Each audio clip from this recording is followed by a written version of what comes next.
Hello, and welcome to Moth News. My name is Keith Walsh. I am thrilled to be joined today by Irish advocate Gareth Landy, a man who turned the challenges of being diagnosed with Klinefelter syndrome, I'm sure he can correct me on my pronunciation if that wasn't right, into a mission to empower others. From his first live TV appearance in New York during National Fertility Awareness Week to marathon runs, raising awareness across Europe, Gareth has transformed personal struggle into public advocacy. Today, he's here not only as a father of twins conceived through donor-assisted conception, but also as a professional speaker and change maker in male infertility.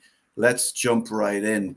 Gareth, are you there? Are you there live from a secret bunker in somewhere in Kildare? Let's not tell people. Yeah. Oh no, my location's revealed. Gareth, let's get right into it now. I'm going to start with the marathon. I mean, congratulations on your marathon fundraising work. Can you tell us, like, what inspired you to run these marathons? The cause you have supported, and the next one will support, and what have you got coming up then? Well, man, it's great to see you. So I'm running my 6th marathon this coming Saturday on the 6th of September.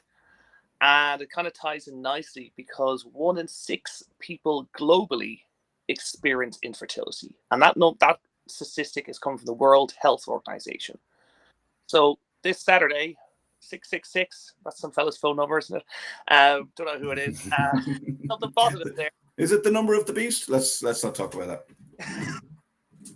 So I will be running my 6th marathon to raise funds and raise awareness for a fantastic new UK charity called Fertility Action. And this was set up by a fantastic woman called Katie, who like me, experienced IVF. She went through a lot of trauma, like myself and my wife, to have a family. And she's a really incredible person. And I got earlier this year, and I said, I'm going to run a marathon. I'm running a marathon. I love doing them. Like, some people find it quite difficult to hear. You like putting yourself through that much pain. But I do enjoy doing it. And I said, why don't I run it for you guys? Because it would help raise awareness of it and help raise funds and try and, if we start talking about fertility more and more, I really believe the more and more we talk about it, it will help to break that stigma. Like 1 in 6 is quite. I'm surprised by that number because of, exactly as you say, it's not part of any conversations I ever have with anybody, especially men. I mean, actually, I take that back. It is part of conversations, but very few, and it's usually somebody you're very close to who's going through it who will share some of that. You'll chat to them about it and see how you're getting on and check in with them and all that kind of stuff.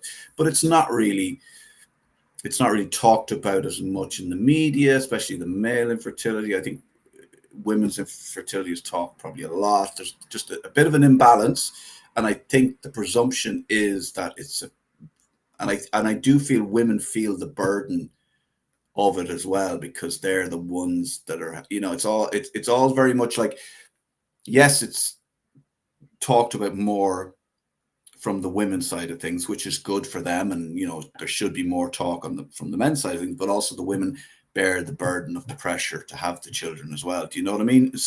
It would seem, but I mean, maybe correct me if I'm wrong. No, you will be correct. Like, I think it's ridiculous. Why can't boys and men have a conversation about it?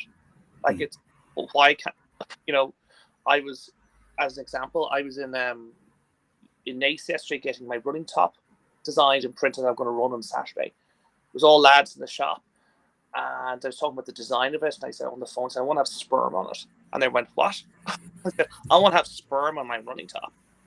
And they're like, I started giggling and laughing about it. And then I met guys, like, these guys are all like, they're probably their 60s. And there was this like, so in the end, when I went in, I talked about what I was doing. I educated them. But one guy was really engaged in the conversation. And I am sure the others were all listening. But because we decided, that's one example of many I've had. Because we as a society just do not talk about male fertility or infertility, which is ridiculous. Like I I know I haven't brought in my own story, like my own experience and stuff. Like, I really believe one of the ways we need to talk about this is to change how we teach our children. Like you know, when you and I went through school, we learned about the reproductive system. Young girls and women are really aware of their cycles. Like, we all know women have cycles every month, but guys just assume, oh, I just have sperm. But like, why aren't, when guys go through puberty, come out the other side, why aren't they been offered semen analysis to see do they have sperm? And then people will say, oh, I went for my semen analysis. I almost want to be almost like when women go for smear tests. Like, this is not difficult, but there seems to be, I don't know, I think there's a lot of men that see it as an attack on their masculinity. I think because we as a society, like, I remember when I was a child, my dad or my dad would say, when you have a son, there's always assumed to be a boy, and it was always assumed you would have a child. And we, as become parents, we then re-ingrain this mindset into our children. And then people saying, well, how do we change it? Well, we can change it through the education system. And like, that's one of my many ideas. It's not, I don't think it's groundbreaking. I think it's just like, it's changing your perspective. But the ripple effect across our society will be massive. It will help reduce that burden to women, because it's crazy. Like I know you have other questions. Like, I have learned as well. A guy somewhere in England contacted me last year about his fertility, 2 years ago. And I said, well, I use donor sperm because I don't have any sperm. And then he said to me, well, because of his religion, he couldn't use donor sperm.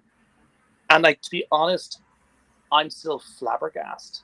Like, and then I asked him, I said, well, can you take blood? Like, if you're in a car accident. He goes, oh, yeah, we can do that. I said, well, how about if we needed an organ? Oh, yeah, we can do that too.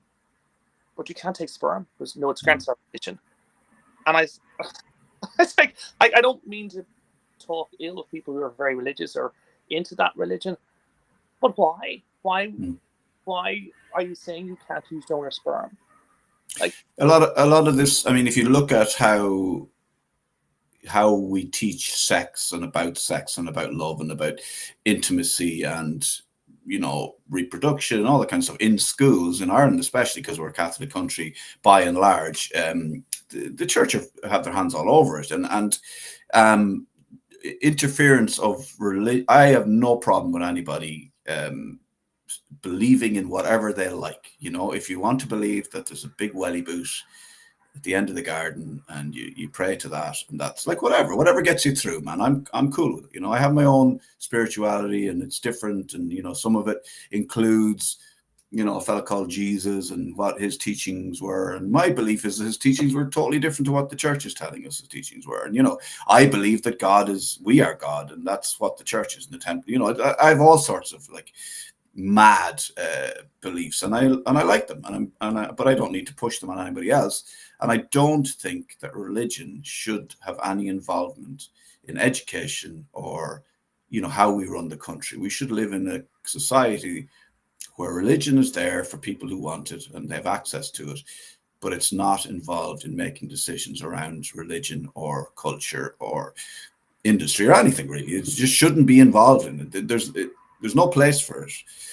It's like, I mean, absolutely, I'd be happy for a government official to go to his local priest and ask him for advice on things he's worried about. Go to whoever you need to talk to, to do that. But to have direct influence, and we had it in Ireland for a long time, it just isn't helpful, and it's proven to be helpful. And to have these arbitrary rules, for religions to have arbitrary rules like, oh no, you're not allowed to take sperm. Why? Well, because there's a thing in the Bible that said something, and that might be about sperm, so that's the rule. And then you go, well, actually, the Bible was kind of made up by somebody, and the reason it was made up is because they needed to find out how they could make money out of religion. And if they actually told people that you are God, and you just need to like talk to yourself and be kind to yourself and do all the work on yourself, and nobody would make money on that. So you got to dive into these things, and it's part of this discussion, because it's very simple for a teacher when they're talking about fertility, reproduction, having children, the future.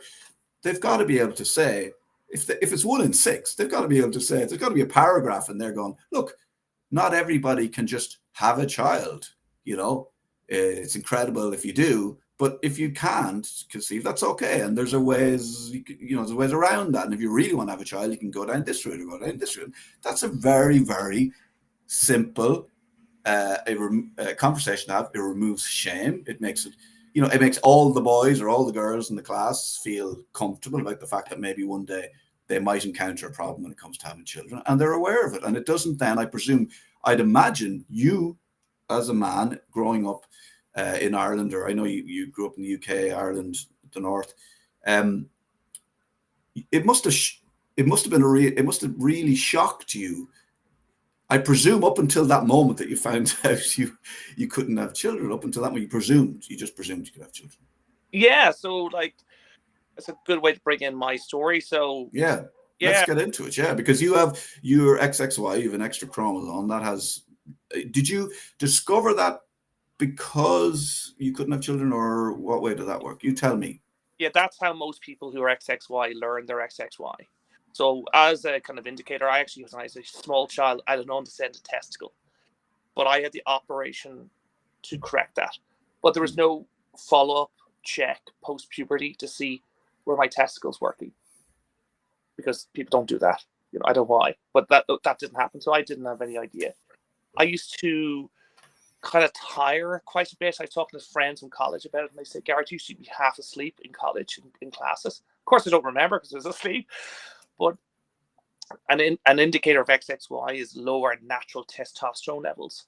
So a lot of guys would fatigue and tire quite easily. There's a scale we use in Europe from 0 to 30.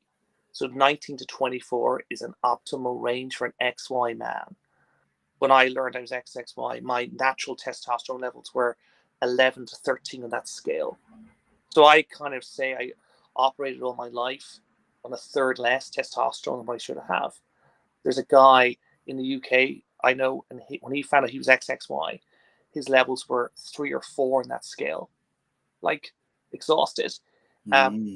Shop, and people used to tease him, couldn't lift the boxes. Well, of course, he couldn't lift the boxes because he didn't have enough testosterone. So, but he didn't know. And then because no one talks about fertility, no one talks about that men aren't all these alpha males, which is symbolic. It is. He was teased a lot about this. So what happened was I had 2 semen analysis in Ireland. It was a dreadful experience with the consultant that we went to see, referred to by our GP. The consultant didn't examine me. He looked at some of the reports, and he turned around. He said, Gareth, it doesn't work downstairs. You need to get over that and move on. And that was a paid consultant my wife and I went to see. And that's hopeless. This guy's now retired, which is a great thing. But we're medical.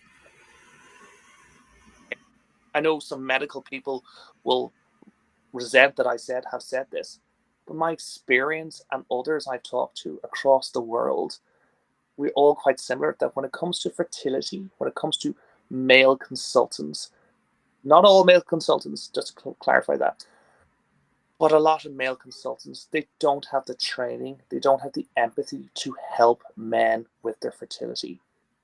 And as you can imagine, I kind of spiraled after that. On that point, I started playing my Xbox more, drinking more booze, just kind of gave up in a lot of ways. I became very depressed. Of course, you become depressed because your whole life, and in a lot of ways, I'm very similar to a lot like you and like other guys. You just feel you have sperm because we just don't talk. And then you're dropped this massive bombshell in such a horrific way.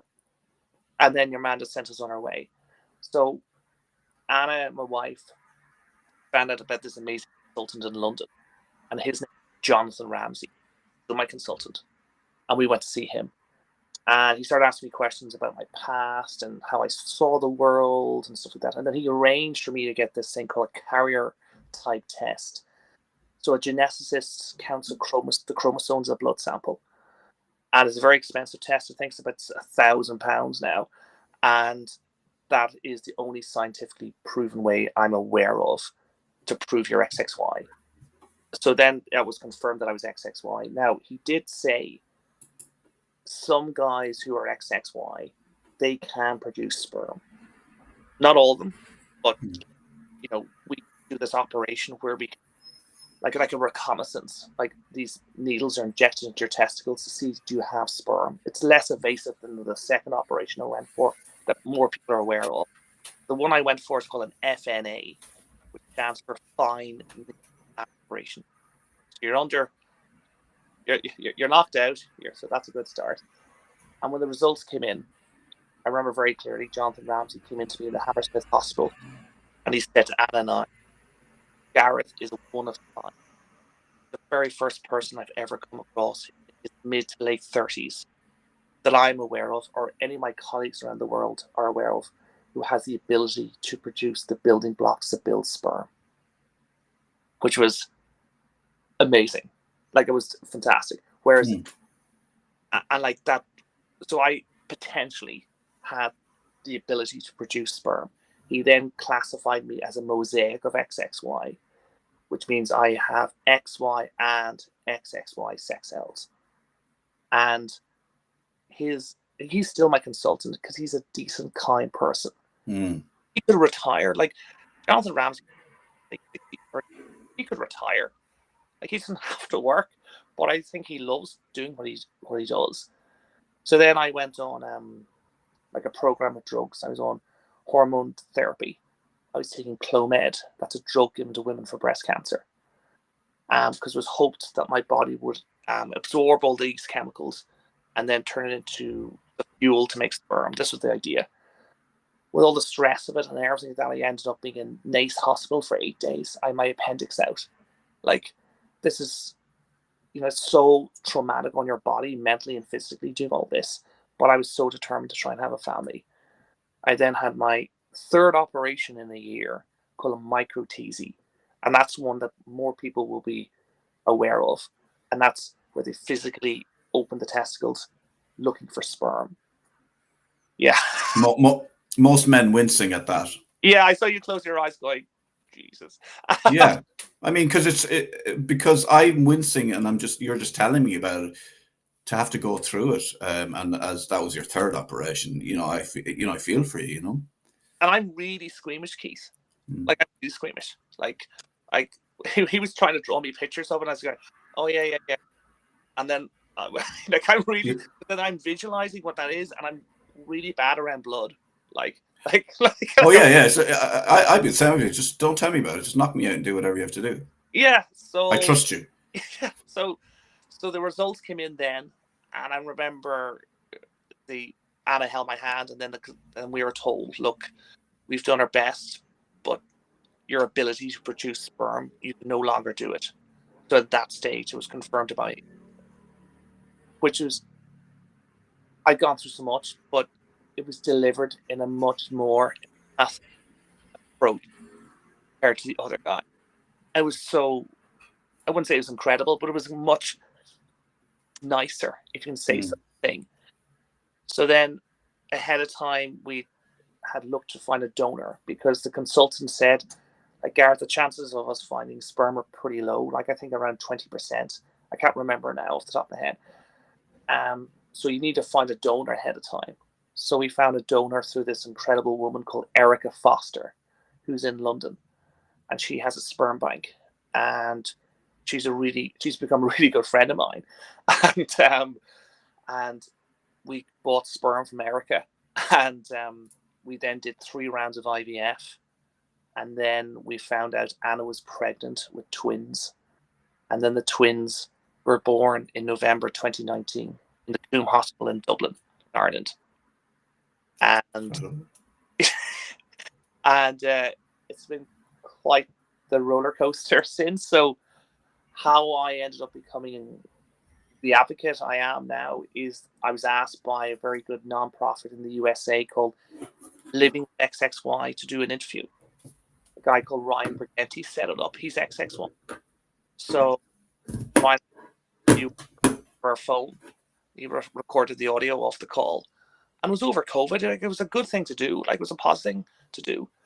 And when the interview came out, when Fred's family heard the interview, they're like, "Would you go and do more?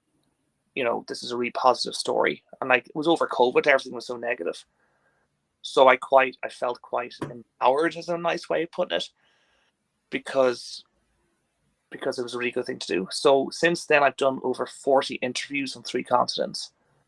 I've done a TED Talk, and then last year I went to the Dáil, I went to the Seanad. For those who aren't from Ireland, that is part of the government of Ireland. And I spoke to senators and their aides about my experience. And I put forward proposals that I wanted the state to adopt, because we as a society, like, we have to talk about fertility. Across the world, fertility rates are dropping. And I firmly believe that if men are better educated, they can help to have a family. That sounds very kind of grandiose kind of terms there, but I've been through that. I went through hell to have a family. Yeah, it's one of those basic human rights. If you don't have children, you absolutely have that right to not have children. If you want to have children, you should absolutely. Society should be doing everything it can to give you whatever you need to do what, we believe we've been put on this earth to do, which is to procreate. Otherwise, we just disappear. Which, the way things are going, maybe that wouldn't be a bad thing. And then we just start all over. But we really need to talk about this. And the reason I'm talking to you here on Moth News, and the reason I think our viewers are interested in this, because I did an interview a couple of months ago now with a solicitor friend of the show. And let me just tell you this news story. I don't know if you've come across it, but parents of children who were placed at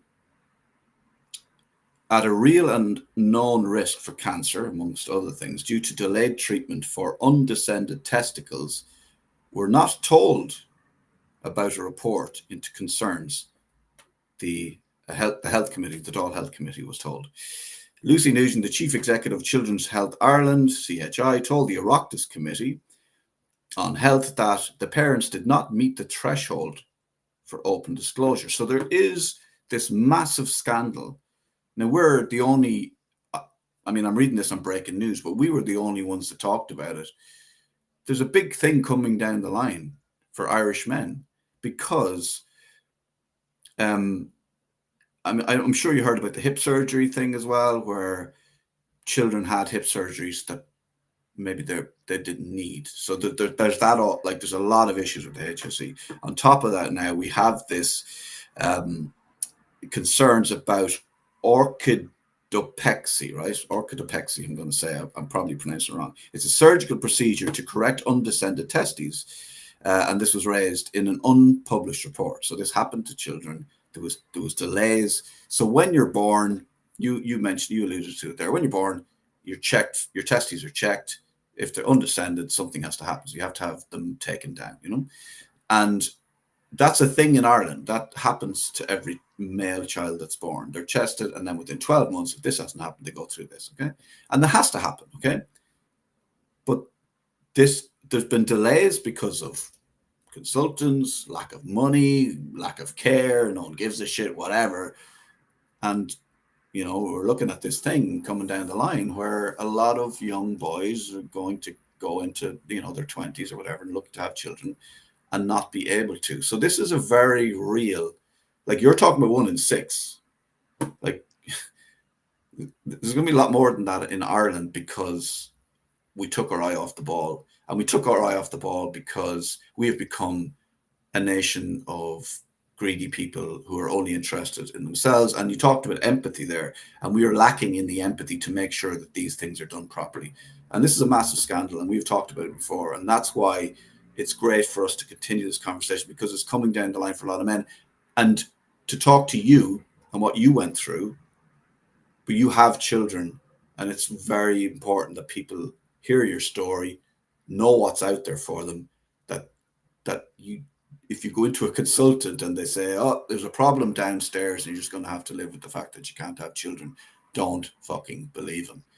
There is things out there. There's things you can do.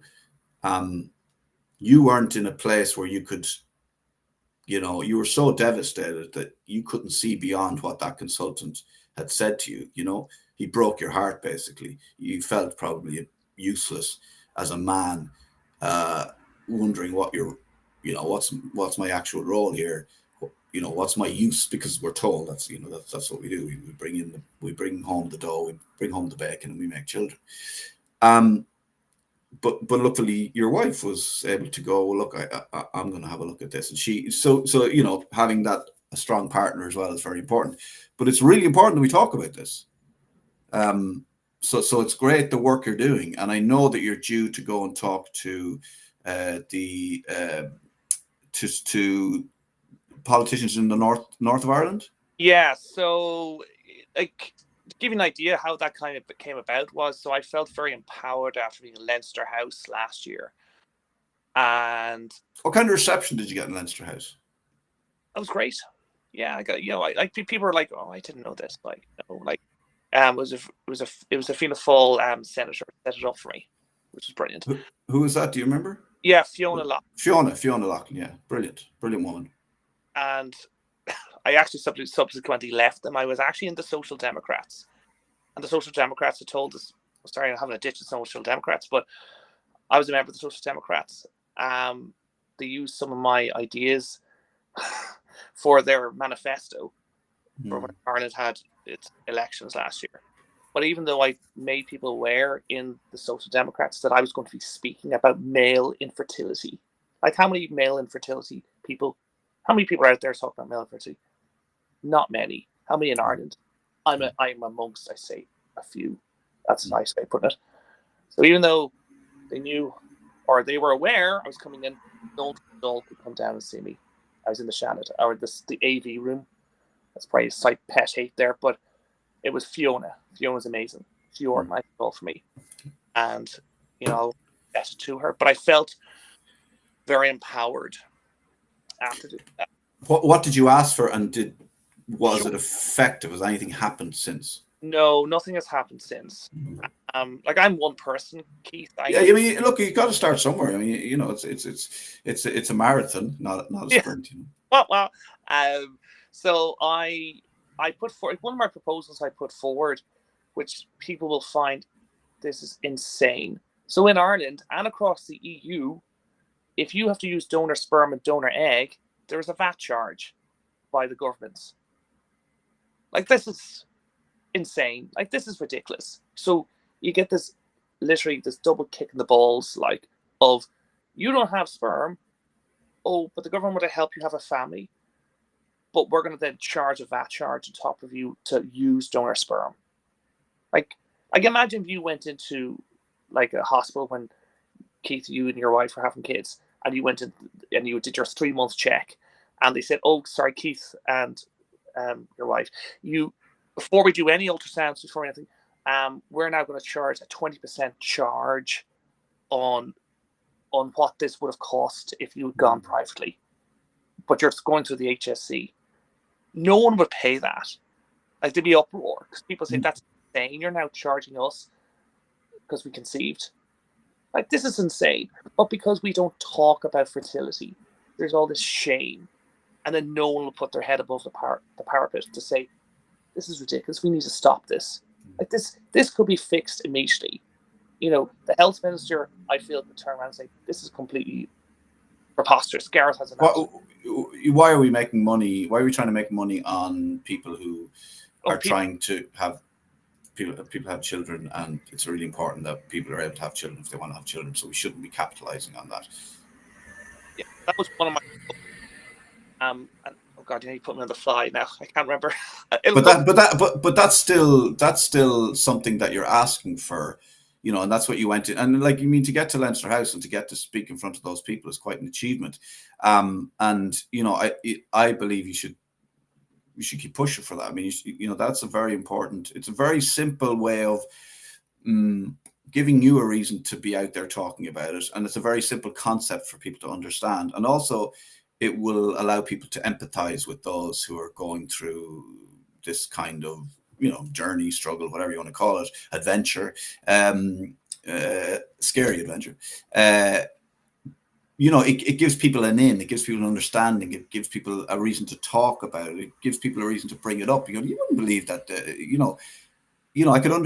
I could hear a 60-year-old man saying to another man, charging VAT on this thing. And, it's a really nice, I really like that you sort of honed in on that. It's a really nice way of making it part of a conversation, giving people something to latch onto, because people don't want to talk about, having a needle put into your testicles. They don't want to talk about your testicles being open. They don't want to talk about undescended testicles. They don't want to talk about sex. They don't want to talk about, trying to conceive. They don't want to talk about, necessarily, some people do, but in general, but they will talk about a VAT charge. Yeah. So to the best of my memory, it's 23% for donor sperm in Ireland and 19% for donor egg. And again, why is sperm seen as more valuable than egg? Why is there a disparity of 4%? What's that about? This is an easy fix, and Ireland could lead the way across the EU and the UK by saying, this is preposterous. Across Europe, our fertility rates are dropping. How can we incentivize people to try and have a family? And those who can't conceive naturally, we're going to drop that on donor sperm. That would make such a difference to so many people. And it's not seen as important. I know I can be on the soapbox all day about this. It's just, these are simple things that can make a difference to people's lives. Anna and I are fortunate we have children, but for us to have our children, Anna did a rough cost. It was, she believes, between 30 to 35,000 euro we spent to have children. It was the best 35,000 euro we ever spent. We were only do it because Anna inherited money from her late grandmother. But a lot of people don't have that option. If you go into something, do you think, or maybe you're aware of men who have opted out of having children because of the cost, or I mean, I'm sure it's a thing where people would just go, it doesn't matter, if you're faced with a bill of 30 grand, and the way things are in Ireland at the moment, it's hard to get in the property ladder, it's hard to get a house. You need two people earning two good incomes nearly to pay a mortgage, all that kind of stuff. For most people, things are tight enough as it is. But then for someone to turn around and say, well, if you want to have kids, it's going to cost you 30 grand. That for me, I'd be like, I don't want children. It's fine. And to almost play it down, it would be it would seem like, because it's such a big lump of money, you'd almost feel like it would be a selfish thing to want to do that, Yeah, and there's no guarantee you're going to get a child out of this. So that's the other thing. This, my story is a success story, but for every success story, there are a lot of people out there who are struggling, who will struggle their life because they don't have children. And it doesn't have to be this expensive. The science was developed in the 70s. It isn't like this is new science. I have another idea that I would love to go to the central bank and say, develop a fertility loan. The banks are developing green loans, but why aren't they developing fertility loans that, if it works, then you pay it back at 0.2%? Something, it doesn't work. I don't know how they can make that work, but basically, there has to be a solution here. People might say, "Oh, that's very idealistic, Gareth," blah blah, and run the idea down. But it's not. What's wrong with being idealistic? That's what we want. We want people to be. We want an ideal world for people to live in. That's fantasy. You live in fantasy. Yeah. You create your own reality. That's how things work. I think it's a brilliant idea. Do you think the problem is that it's not a vote getter? People aren't asking about it. How many people? Is it affecting enough people, enough men, for it to be? I know you said the Social Democrats put it on their manifesto. They obviously believed there was something in it to use it.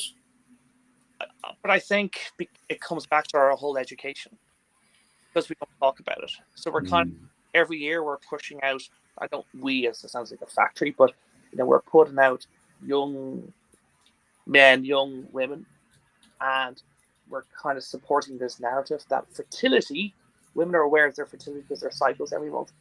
But imagine like if guys came out of puberty and they're about to go to university, and they said just before you go into university, you're at the end of being 18, 19, or you're 20 now, sorry, you're 20. You're at the end of your 3 years, you have to get a semen analysis where your overall health is. And imagine guys did that every 2 years. That would then I feel that would get into people's heads. Oh, I have to go for my semen analysis. And then there's like, hopefully drop down subconscious. What quality of my sperm? Because some people don't have sperm.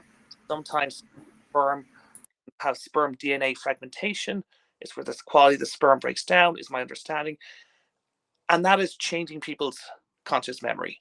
They're then aware that it isn't just all women who have fertility issues. It affects men.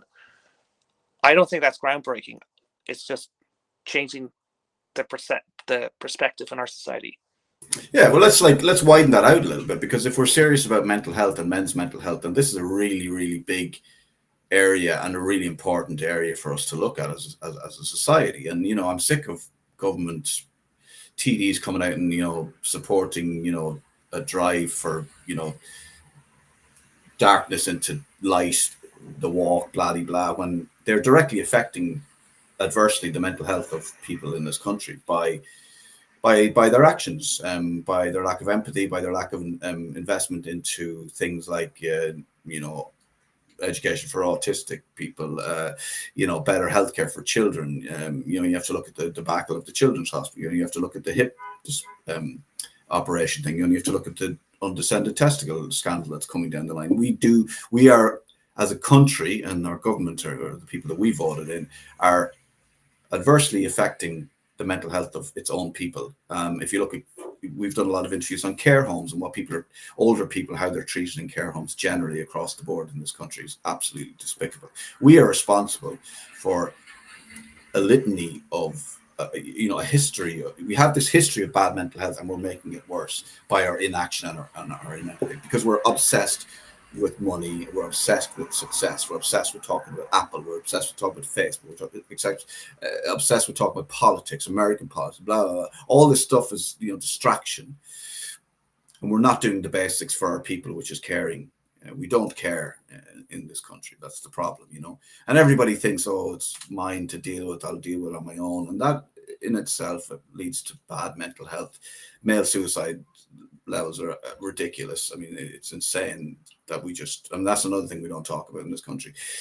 But if we widen that conversation out a little bit, and we talk about getting your sperm checked and sperm counts and all that, how important that is, then we can also talk about erectile dysfunction issues, right? So then we're getting into areas of how's your testosterone? Are you having sex? Are you having a healthy sex life?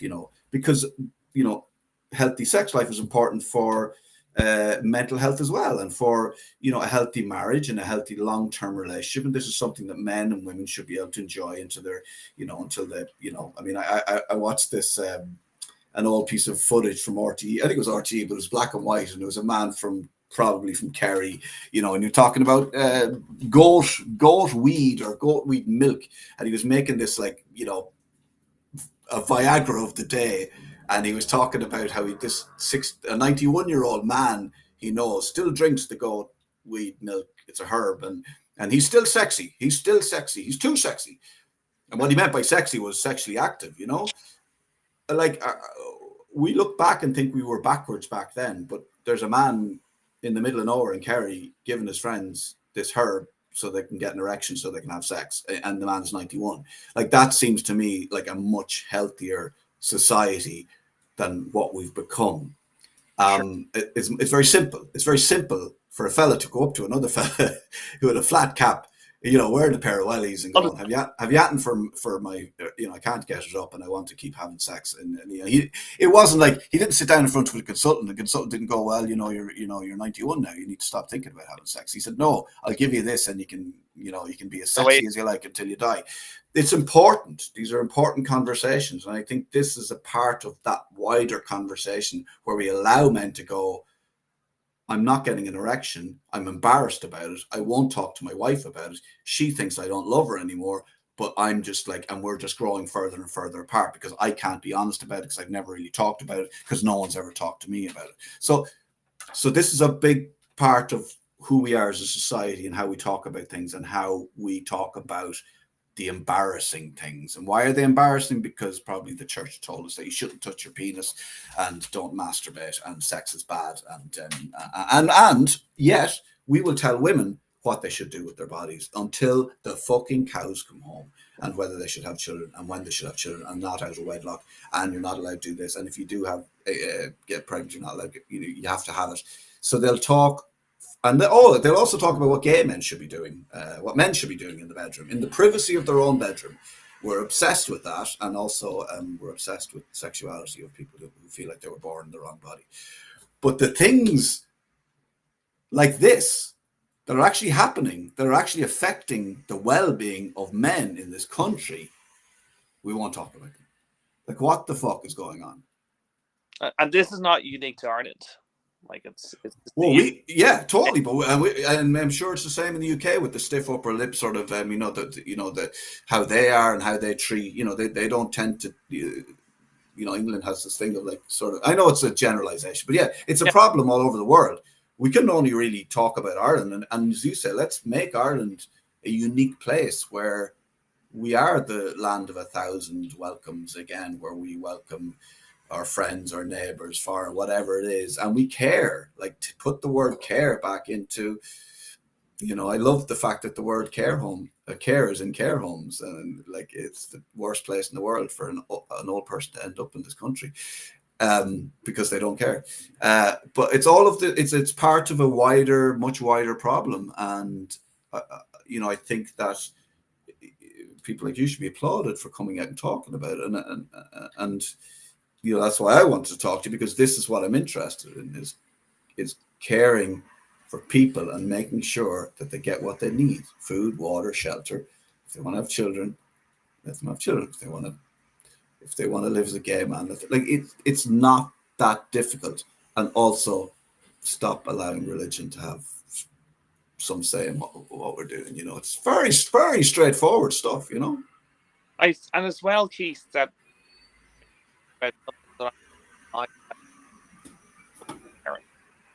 that guys are not told, and they're not told this in the fertility clinics either. Well, maybe they're told now. They didn't say it to us. So when Anne and I were co-sleeping with the kids, I was really concerned about being in bed with one of the twins, that I could roll over my sleep and smother that child, because I said, well, I don't want that to happen, And then Anna said, well, there's a thing in your brain that recognizes when you're asleep that there's a young infant beside you, and it will not let you roll over on top of that child. And I said, what? Are you serious? Because, yeah, there's something like part of your brain recognizes that child. And I say, and I kind of thought about going, well, wow, that's amazing. But guys are not being told this if they have to use donor sperm. That though they don't have that genetic relation to that child, their subconscious doesn't make that distinction. It's their conscious mind and the way we are raised in our society, that it's your genetics are important. Genetics aren't important. They are not important. And if more guys knew that, I don't think to make that leap to using donor sperm would be that difficult. I really do believe that. And I've said that to guys who are on the fence about it, who've contacted me. And then it has had, what's the word I'm looking for? It has had an impact on their form of thinking, that they've gone on to then have a donor conceived child. Yeah, because you, as a man, we're told that leaves the rearing of the children and the caring for the children up to the women, and the man goes to war and then goes to work, whatever's going on at the time. We need men to be less emotional than that. We tell them lies so that they are what we need for the factories and for the offices and for the for the when they go to war, basically, yeah. Okay. In the trenches, we need them to be cold, and because there are organizations that need us to go to war to make it seem like that we're in fear of our neighbor, and we these things are important. They're not, and we need to cop on and realize that that we're being told a lie. But that's part of it, is that we're not told that. I'd imagine your role as a father would be similar to mine, is that if I, God damn it, if I could breastfeed, I would, but the fact that a man it's inbuilt into him to not roll over, and it's science, it's nature that you men should be close to their children, in the bed, and like this is so that's telling that nature itself is telling us that what we're telling our men is wrong. Yeah, and also just to kind of again pushing back against society. My wife works, and I'm a stay-at-home parent, and I highlight that because again, so few men do it. But when I tell other parents, often on the weekends, I'm the odd playground I go to. I don't really do playgrounds. And I meet parents that got talking to them, and then they say, and then all too often, I swear, Keith, the guys will turn around and they kind of look at you and go, you know what? I'd happily give up my career to be a stay-at-home dad. Like, a lot of them don't turn around going, oh God, I don't know how you could do that. They don't. Maybe one or two might have said that. But the vast majority of people, and there are guys from all walks of life, they're like, I would happily give up my career and my wife would work. Now, are they just saying that? Or because if they're only just saying that, then I don't know why they said it. Like I opened up. I don't have sperm. They're not saying it to make you like them. They're being honest. Yeah, of course. Yeah. People are not going to see it again. But then, I'm very active now on LinkedIn, and I see a lot of stuff from like women are kind of putting this impossible position of, do they go back to work and give up their career? And I see a lot of posts of like all this conflict because they feel conflicted. They now have a family either through IVF or naturally, and then they feel conflicted. But no one is asking men this conversation. Well, why do women have to give up their careers? And that might seem easy. I had a business, I closed it. It was a nightmare. I'm glad it's gone. It's the best thing ever. But why aren't we people like a heterosexual couple are having, for argument's sake, for this story we're having here, for the husband, would you be interested in giving up your career, take a 3-year break, and let your wife work? Like, why aren't we having this conversation? Why is it always assumed the woman will do it? Why? Yeah, but also, why don't we, like, why is society so, I just think society is a bit broken.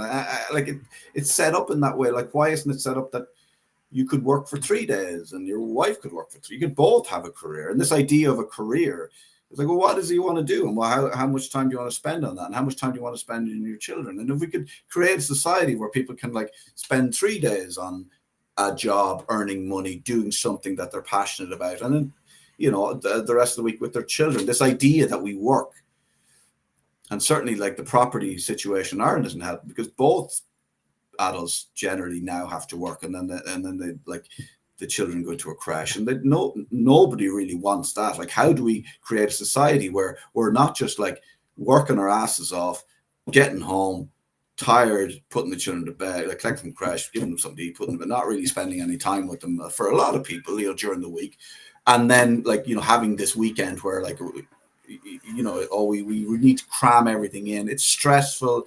It's not enjoyable. There's too much, people have to commute. There's too much expense. There's too many like hidden taxes. It's just things. We're not focused. We're focusing in the wrong areas. And I do believe that if we focused in the right areas, initially, maybe you'd think, oh, well, where would the money come from? Where would it would reveal itself. Things would settle down, and people would do the work. And don't worry about the money, worry about the people, because what's happening is there's too many people in prison. There's too many people, needing to have longer stays in mental hospitals, or do you know what I mean? There's too much illness. It's like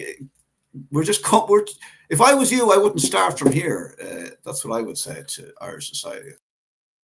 Yeah, like I do see stuff online, people sharing stuff more in England than in Ireland of like our peers, Keith, guys ended up in hospital with burnout.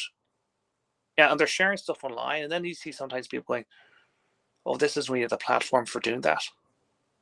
Like, do not applaud that person for being honestly saying it's not worth it. Stop. You don't need to work 8 days a week. You can work 4. So, but at the same time, I'll bring it back to your particular advocacy work. But at the same time, as men and women as well, like there's a lot of shame around infertility for women as well, or women who choose not to have children. That seems to be a problem for everybody not fucking involved in that woman's body. That men don't feel like they can talk about the fact that they're struggling. Yeah. With work, with the pressures, with stress. It's not a very manly thing to say, I can't keep this pace up. No, you must be strong. You must push through. You must keep going. And when you're 65, hopefully you'll have some money so you can enjoy, traveling to France for 3 weeks every year until you die. Like it's we're not doing a very fucking good job of society at the moment. Yeah, like one of the things that people can do for themselves is like okay, I do like going to the pub, I'll be honest. Yeah, but I think I mentioned this the other day. Like I had a very honest conversation with someone. Well, I talk about the story I mentioned. Of course, yeah. So I went for with a pal in the town here, and I'm not saying alcohol solves everything, but I do find that when you have a pint or two, you don't have to have loads. You can have these amazing deep conversations that you just don't know where they're going to go. And I also think it's important for you, Gareth. You're a stay-at-home dad. You need to, get out and have a chat with your, like it's community as well. It's not. That's not an alcohol thing. That's a community thing. Yeah, well, I'll tell Anna. I'll do that every night. But what happened was, anyway, the guys was off chatting to someone, and I was just standing there. And then this guy, he's ordered a pint of Guinness, and he's waiting for the head and all the rest of it to settle. And he asked me this question. He said, "How would you feel about having a conversation about politics?" Now, I'm a very open person. I kind of felt he knew what this conversation was going. And he said, "Oh," I said, "Sure, you can ask me any question you want." He said, "What's your thoughts on immigration into Ireland?" And I said, "You know what? I think it's one of the best things ever. I think it's brilliant." I said, "Some of my closest friends are people who are not from this country." I said, "They are brilliant, warm, kind people." And then he said, "Well, I'm all for immigration, but," and when someone says "but," then there's, and that was the whole reason he asked me this thing originally. But it brings it back to my whole thing about being an advocate. And he said, "I think it should only be women and children." Okay, I said, "Okay, right." I said, "Can I ask you how old you are?" And he said, "I'm 18. I'm 45. It's a 27 age year gap between us." So I said, "I want to show you something." So he did not know who I was. So I showed him an image on my phone of the children, of the twins. I said, "What do you see when you see that image?" So what do you think? He said, "Oh, wow, they're lovely. Those are lovely, lovely Irish children." I said, "Okay, do you see anything else?" And then at this stage, he was kind of questioning. I said, "I'm not trying to trick you. I just want to ask your honest opinion." He said, "They could be Slavic. I think because they have blonde hair." I said, "Okay." So we'll go with what you said originally. You said they're really nice Irish children. I said, "Do you want to hear something really cool?" He said, "Of course, when you say it like that, they're going to ask." He said, "Those children aren't genetically related to me." Okay, so I was born in Ireland. I grew up in Ireland. Those children are not genetically related to me.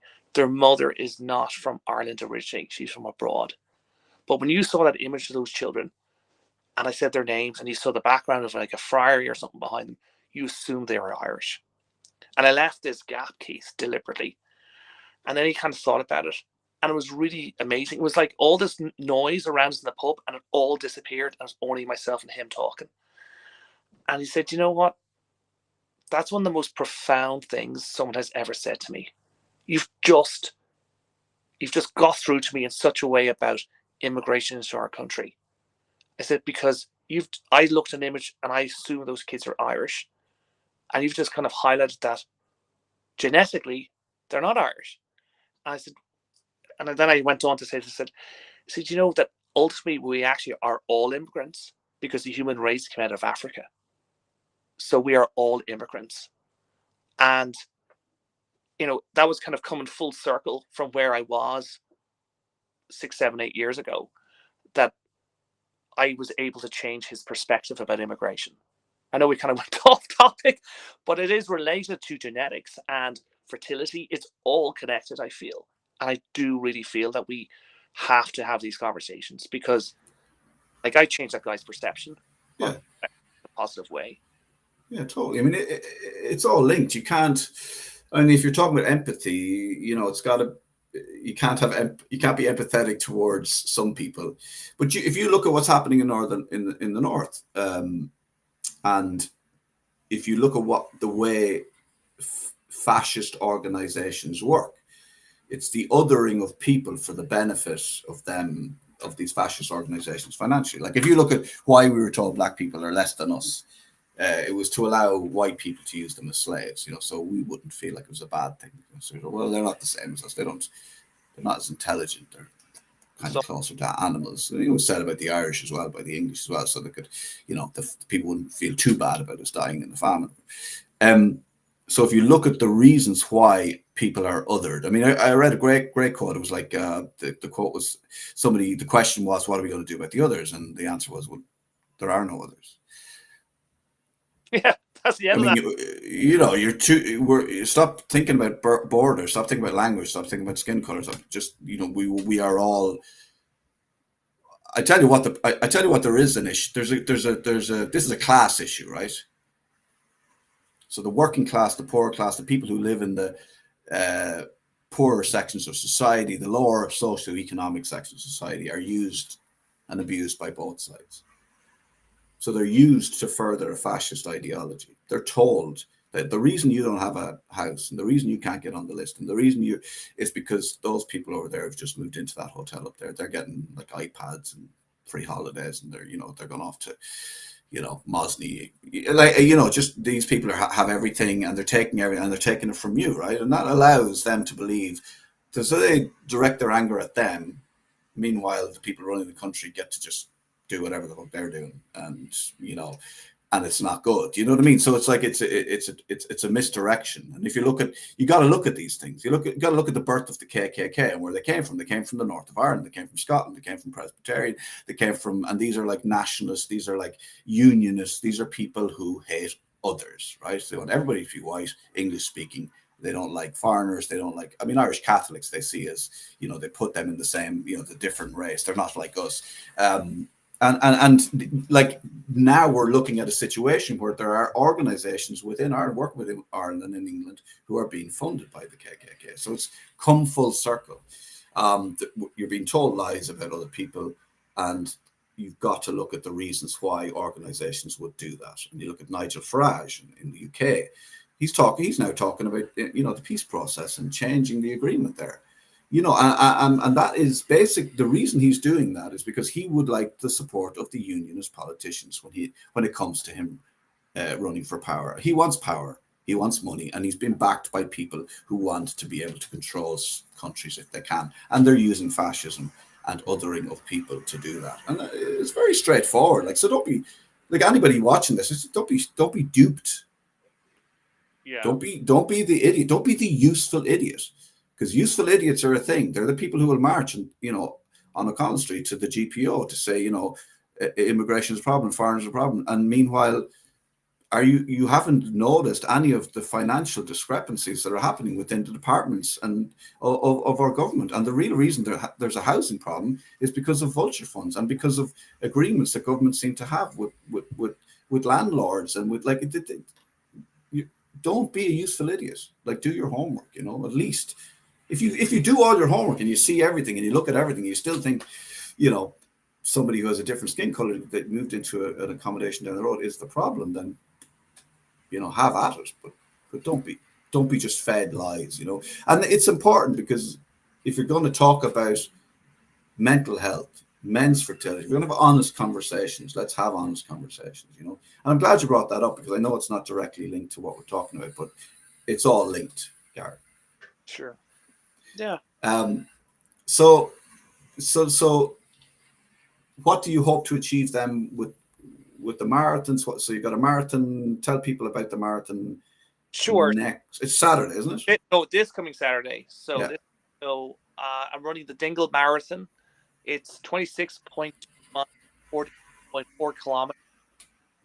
If people want to sponsor me, there is a GoFundMe page. I think I shared it with you already. If you can't share it, people go directly to fertilityaction.org, and on the front page of the website, they can donate to me there. To donate to the charity in general. Like ultimately, like I have like I in a roundabout way, you mentioned about Northern Ireland there. I'm going to Northern Ireland in October.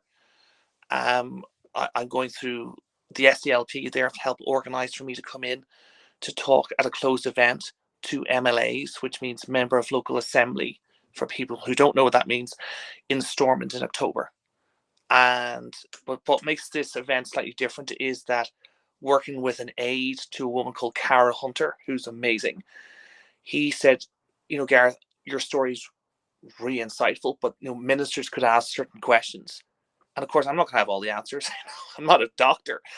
So he suggested of having other people come on board.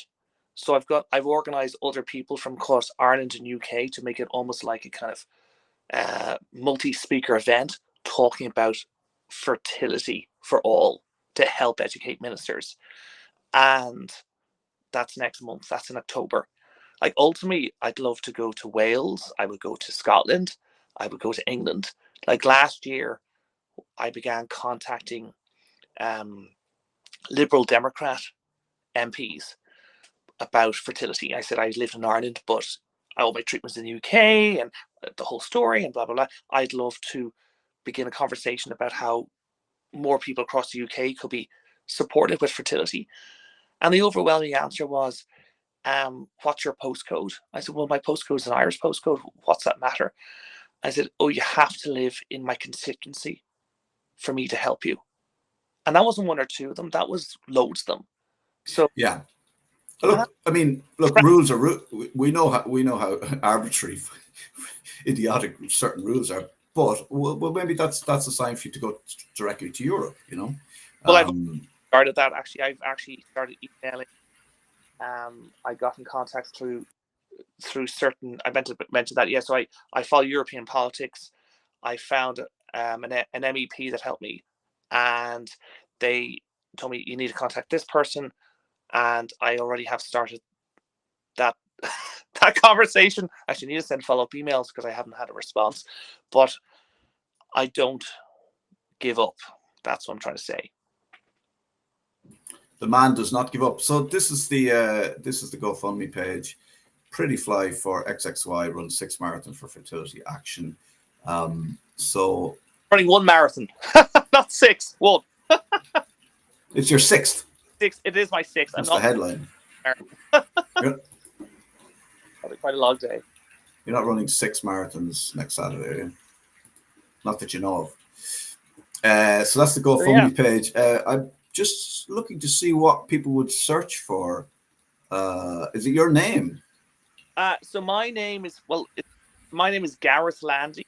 But if it's fertilityaction.org, and then my Instagram handle and my website is prettyfly.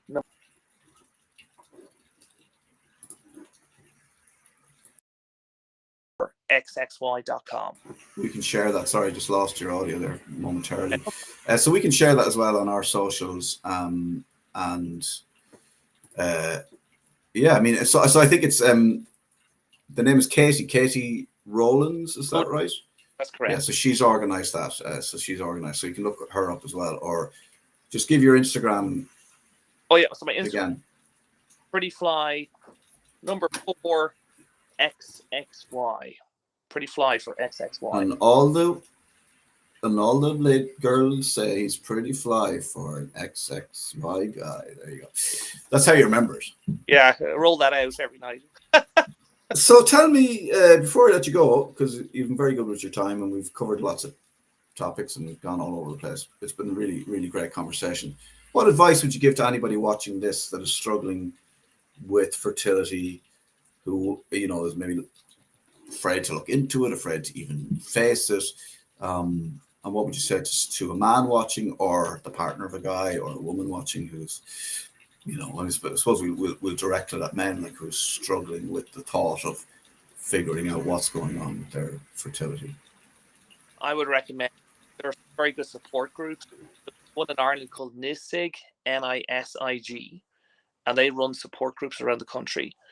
And Anna and I went to a lot of those support groups, and they're brilliant. Like, they're really good. And you're in a room with other people who are struggling with fertility. And that's the thing, when you learn about your fertility, you feel so alone.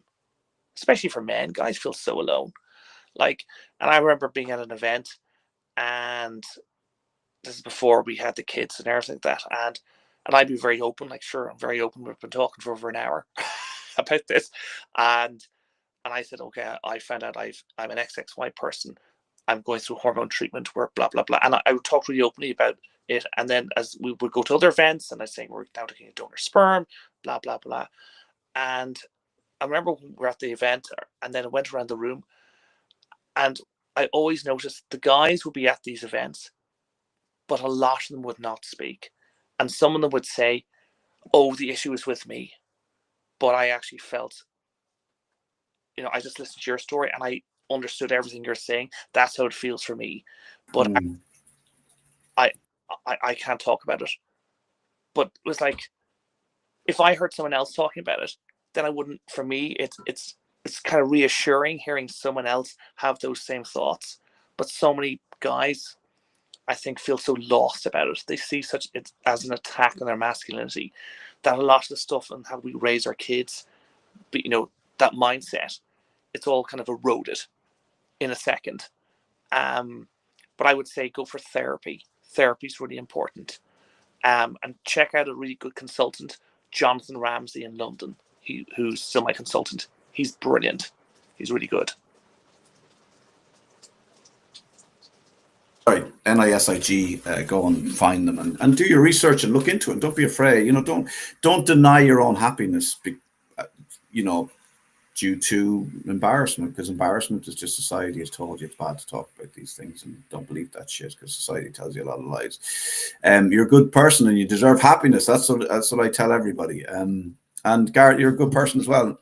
Listen, thanks for talking to us. Is there anything I missed out on that you wanted to mention? I think we covered everything. Yeah, I think it was great, dude.